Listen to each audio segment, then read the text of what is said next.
यही वो इंसान है जिसकी वजह से मेरा परिवार बेघर हो गया। इसी की वजह से बाबा को सड़कों पर भटकना पड़ा। इसी ने दादा के दिमाग में अपने परिवार के खिलाफ जहर घोला। पर अब बस, अब हमारी बारी है इसे हमारे घर से निकालने की।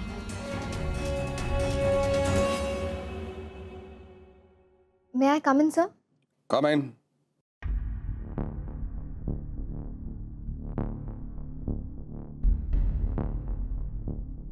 Please sit.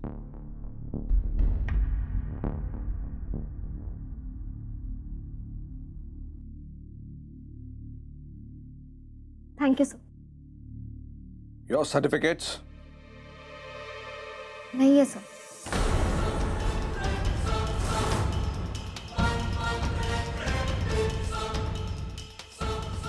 मेरा मतलब है थे पर चोरी हो गए।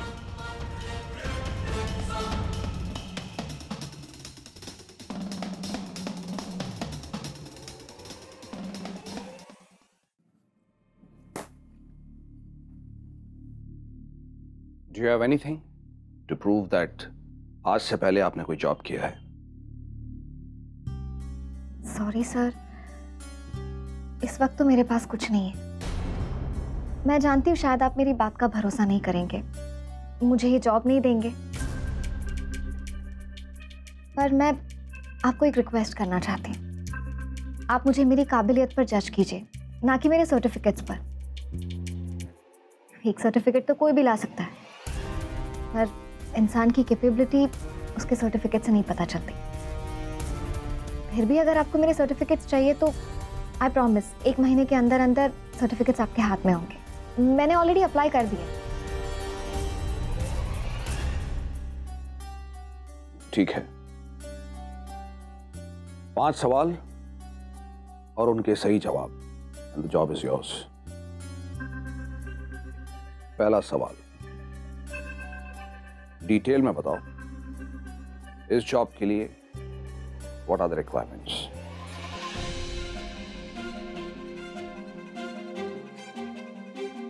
सर, अगर सिंपल लैंग्वेज में कहूँ तो ये होना मतलब अपने बॉस का चलता फिरता मेमोरी कार्ड होना, जिसके पास अपने बॉस के सवाल का जवाब हो any time anywhere.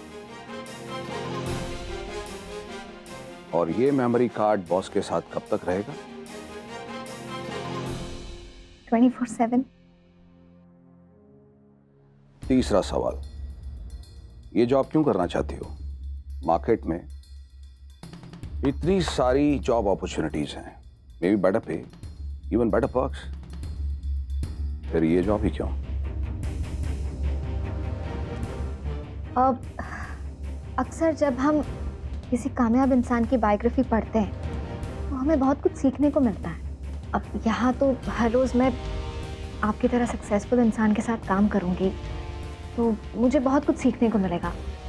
That's the only reason मैं इस जॉब के लिए आई। चौथा सवाल, एजुकेशन सेक्टर के बारे में क्या जानकारी रखती हैं?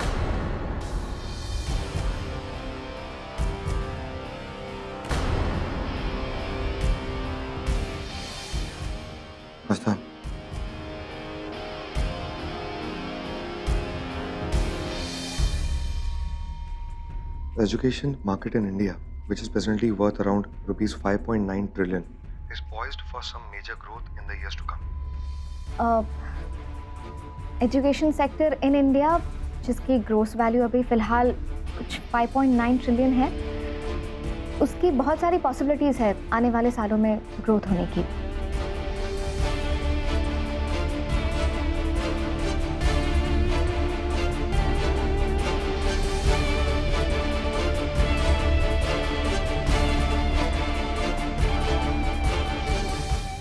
आपको एजुकेशन सेक्टर के बारे में काफी नॉलेज है, and that brings us to the last question.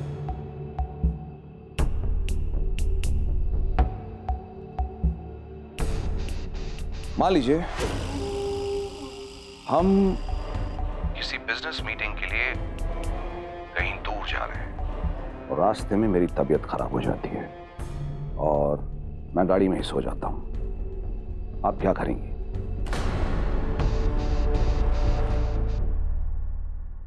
Meeting cancel कर देंगी या मुझे उठाएंगी।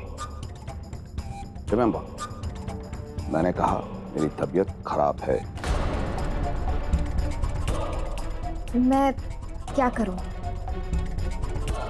आस्था, इस क्वेश्चन का जवाब तुम। हेलो हेलो, क्या हुआ? हेलो दादा, फोन कट गया।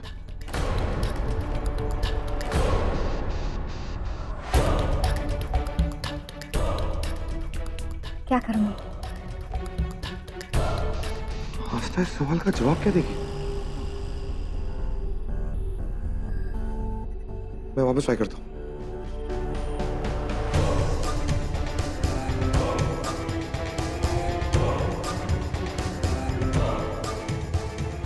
I'm waiting.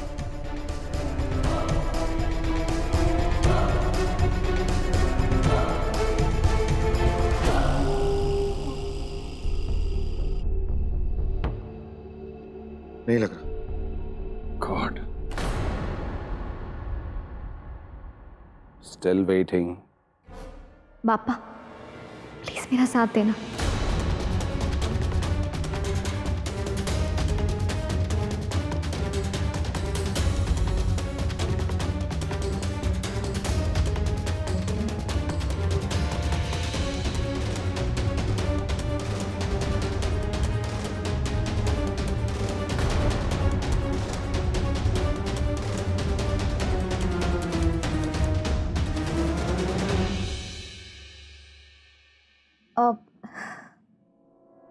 एक्चुअली ऐसी सिचुएशन में मैं दो चीज़ें करूँगी। जैसा कि आपने कहा आप सो रहे हैं, तो मैं पता करूँगी कि जिन लोगों के साथ आपकी मीटिंग है क्या वो लोग पहुँच चुके हैं। अगर नहीं पहुँचे then I will let you sleep, so by the time they reach आपकी नींद भी खुल जाए। और अगर वो लोग टाइम से पहुँच गए हैं तो मैं उनसे कह दूँगी कि आप ट्रैफिक में फंसे हुए हैं और मैं जाके सारे अरेंजमेंट्स कर लूँगी। सो व्हेन यू अराइव आपको सब कुछ रेडी मिले और आप मीटिंग शुरू कर सकते हैं। इसका मतलब है आप मेरे क्लाइंट से झूठ बोलेंगे।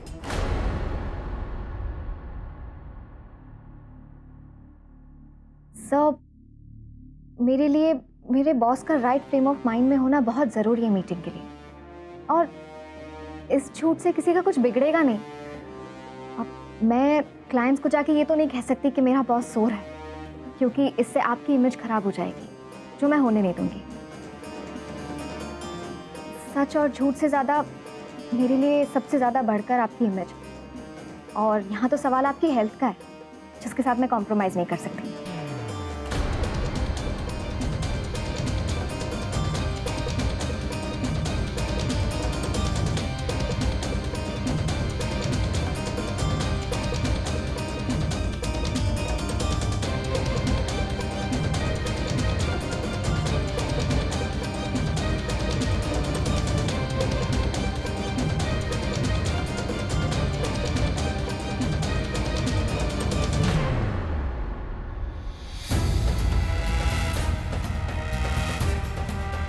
आस्था बेटा, और झूठ बोल, बचा अपने बॉस की इज्जत, फिर भले ही तेरी इज्जत मिट्टी में क्यों ना मिल जाए। गई ये जॉब तेरे हाथ से।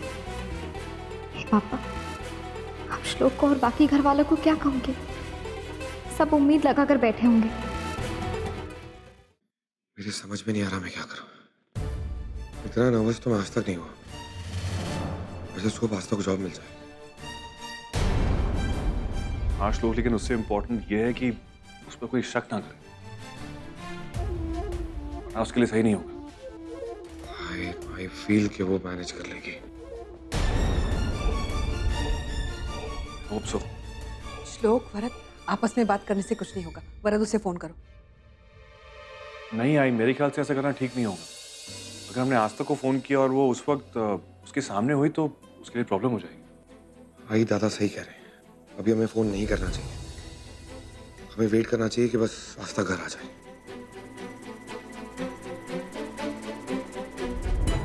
आप बस प्रे करिए कि उसे जॉब मिल जाए।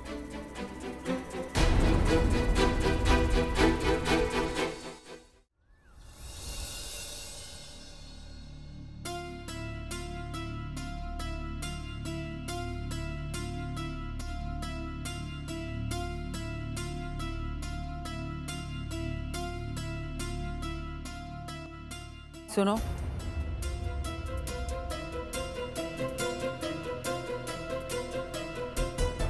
नाम क्या है तुम्हारा?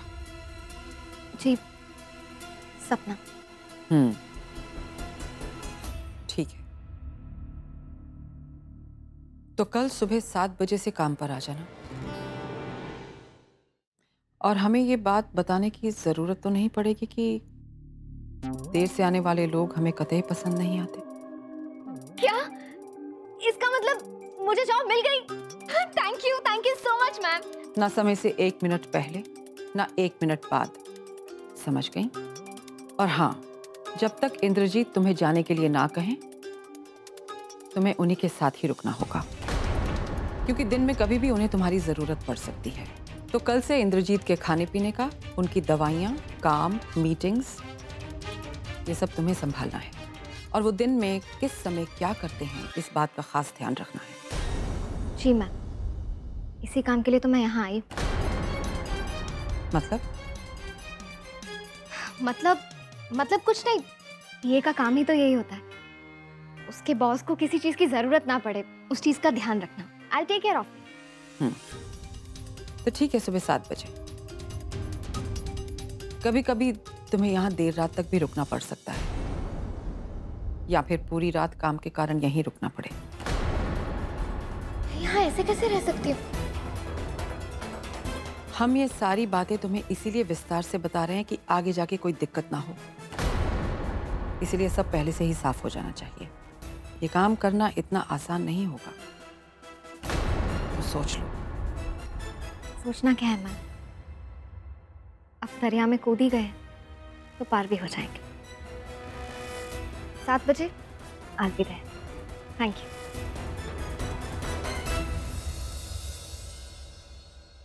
ये लड़की हमें ठीक ही लगती है,